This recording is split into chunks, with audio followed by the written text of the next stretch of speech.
नमस्कार साथियों, PCS Ganga online channel में आप सभी मित्रों का स्वागत है। साथियों, बीपीएससी देने वाले या टीआरई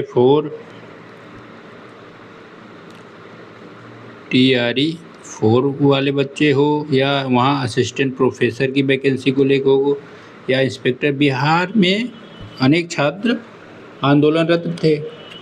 इनसे सचिव महोदय शिक्षा विभाग के एक छात्र प्रतिनिधि मंडल बनाया जाता है और वार्ता की जाती है, ठीक, छात्रों के आंदोलन को देखते हुए, ठीक। इसमें सचिव, उप पुलिस महानिरीक्षक, विशेष सचिव, जिलाधिकारी पटना, वरिष्ठ पुलिस अधीक्षक और छात्र प्रतिनिधि मंडल मिलके आप देखेंगे मुलाकात करते हैं सब, ठीक। और बिंदुवार विभिन्न विषयों पे बच्चों की जो छात्रों की मांग है उस पर चर्चा होती है और आश्वासन दिया जाता है, ठीक। तो अभी एक चीज़ बहुत तेज हल्ला था या सुनाई दे रहा था कि टीआरई 4 2 राउंड में पेपर होगा, एक प्री होगा फिर एक मेंस टाइप का होगा। विगत टीआरई 1, टीआरई 2 या टीआरई 3 जो परीक्षा हुई थी वो एक ही बार में हुआ था, एक स्टेप में। अब की बार ये सुनाई दे रहा था कि ये 2 स्टेप में होगी। तो छात्रों की मांग थी कि जब यह स्टेट हम दे चुके हैं एक बार, तो दोबारा क्यों परीक्षा देना 2 बार, तो एक ही एकल परीक्षा हो। एकल परीक्षा की मांग को लेके आंदोलनरत थे। इस बात को स्वीकार कर लिया गया कि टीआरई 4 जो होगी वह एक चरण में होगी, सिर्फ एक चरण, मतलब एक ही परीक्षा होगी प्री, जिसके आधार पे कट ऑफ बनेगा और सिलेक्शन होगा, ठीक। उसके बाद 2, 3, 4, 5 क्रमबद्ध मांग थी कि 17वीं बीपीएससी पारदर्शिता की जांच समिति जांच होने पर, बिहार कर्मचारी चयन आयोग द्वारा आयोजित तमाम भर्ती परीक्षा होने पर 1799 दरोगा बहाली की जांच, सहायक प्राध्यापक से पहले आपका सहायक अध्यापक का मतलब, प्राध्यापक का मतलब असिस्टेंट प्रोफेसर, ठीक।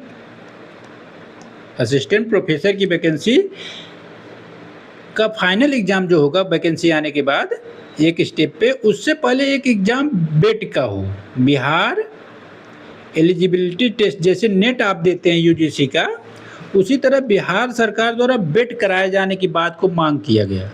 और यह भी सर्वसम्मति से मान लिया गया कि पहले बेट की परीक्षा होगी, फिर आपका असिस्टेंट प्रोफेसर की एग्ज़ाम होगा, ठीक। तो बेट किन किन के लिए अनिवार्य है, ये बात ध्यान दीजिएगा कि बेट ऐसे छात्र, जैसे कोई ईडब्ल्यूएस में नेट पास है, वो ध्यान दे, चूँकि वो अदर स्टेट का लड़का है, छात्र है, तो बिहार में जब वो फॉर्म भरेगा तो वहाँ वो जनरल में क्वालिफाई करेगा।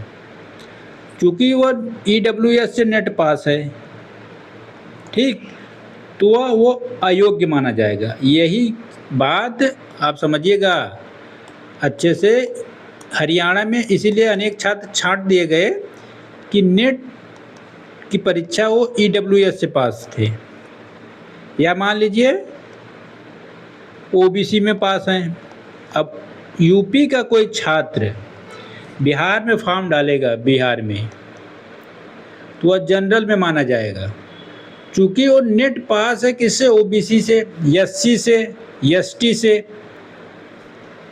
तो उसके लिए बेट देना जरूरी होगा, उसे बिहार एलिजिबिलिटी टेस्ट देना पड़ेगा। अगर वह ये पास होगा तभी असिस्टेंट प्रोफेसर के लिए वह क्वालिफाई हो पाएगा, अन्यथा वह डिस्क्वालीफाई हो जाएगा। अगर आप जनरल से नेट पास हैं, जेआरएफ हैं, तो आपके लिए बहुत ज़रूरी नहीं है, आप योग्य माने जाएंगे क्योंकि आप जनरल से पास हैं, जनरल कट ऑफ में। लेकिन फिर भी जो जनरल कट ऑफ में पास हैं वो भी छात्र बेट का एग्ज़ाम ज़रूर दे दें, क्योंकि बेट के एग्ज़ाम के पहले या बाद में जब नोटिफिकेशन आएगा असिस्टेंट प्रोफेसर का, तो कहीं ऐसा ना हो कि कुछ मानक निर्धारित कर दिया जाए कि बेट जो पास हैं वही फार्म भरेंगे। तो ध्यान दीजिएगा, जब भी बेट का फॉर्म आए तो सभी छात्र, चाहे वो बिहार के हों और चाहे अदर स्टेट के हों, सब लोगों को बेट का एग्ज़ाम देना ज़रूरी है, वो दे दें, ताकि आने वाले समय में उनके लिए कोई शंका समाधान न रहे, ठीक। परीक्षा सुधार के लिए माननीय उच्च न्यायालय पटना के न्यायाधीश की अध्यक्षता में एक गठित समिति बनाई जाए और शिकायतकर्ताओं से साक्ष्य सहित अपना पक्ष रखें और सुझाव रखेंगे। मतलब कमेटी के समक्ष अपना सारी बातों को रखेंगे। उक्त कमेटी के निर्णय अनुसार कार्रवाई की जाएगी। 1799 दरोगा बहाली की जो बात है, उस मतलब जो कमेटी गठित की जाएगी उसके प्रतिवेदन के पश्चात ही जो आगे की प्रक्रिया है उसे किया जाए। साथ ही साथ जो कैलेंडर जारी होता है उसे ससमय परीक्षा कराई भी जाए। इन सभी बातों पे लेके छात्रों के प्रतिनिधि मंडल और सरकार के अधिकारियों के मध्य वार्ता हुई और आश्वासन दिया गया। ठीक, तो ध्यान दीजिएगा, मन लगा के पढ़ाई करिए। बिहार सरकार 32,000 के लगभग TRA-4 की वैकेंसी आई है। फिर असिस्टेंट प्रोफेसर की आएगी, BSSB से वैकेंसी आएगी, BPSC से वैकेंसी 72वीं चल ही रहा है। परीक्षा नहीं हुई है, एग्ज़ाम डेट कैंसिल हो गया था, नई एग्ज़ाम डेट जल्द ही आ गई है। ठीक, तो आप लोगों से निवेदन है कि अच्छे से तैयारी करिए, ठीक, ताकि आपको कोई दिक्कत न हो। ठीक है, ये छात्र प्रतिनिधि मंडल गए थे जो, उनका नाम है। ठीक, तो इस तरह से आप लोगों को एक सूचना देना चाहेंगे, जो लोग TRA-4 की तैयारी कर रहे हैं और NCERT पढ़ना चाहते हैं,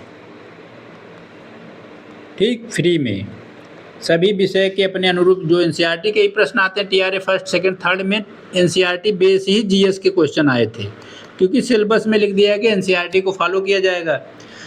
तो NCERT का PCS गंगा के टेलीग्राम चैनल, यूट्यूब चैनल पे आप जाएंगे, प्लेलिस्ट में PCS गंगा के प्लेलिस्ट में जाएंगे तो वहाँ NCERT की क्लास पड़ी हुई है। इतिहास की, हिस्ट्री की, ज्योग्राफी की, साइंस की, इकोनॉमिक्स की, पॉलिटी की, सभी की जो GS के सब्जेक्ट की NCERT है, सभी की NCERT की क्लास प्लेलिस्ट में बनी है। आप लोग चैनल को सब्सक्राइब कर लीजिए और प्लेलिस्ट में जाके अपने विषय के अनुरूप GS के सभी NCERT क्लास को फ्री में देख सकते हैं। कोई पेड ग्रुप नहीं है, आप जितनी बार चाहें उसको प्लेलिस्ट में जाके फ्री में देख सकते हैं। ठीक है, तो प्लीज़ चैनल को ज़रूर सब्सक्राइब कर लीजिए।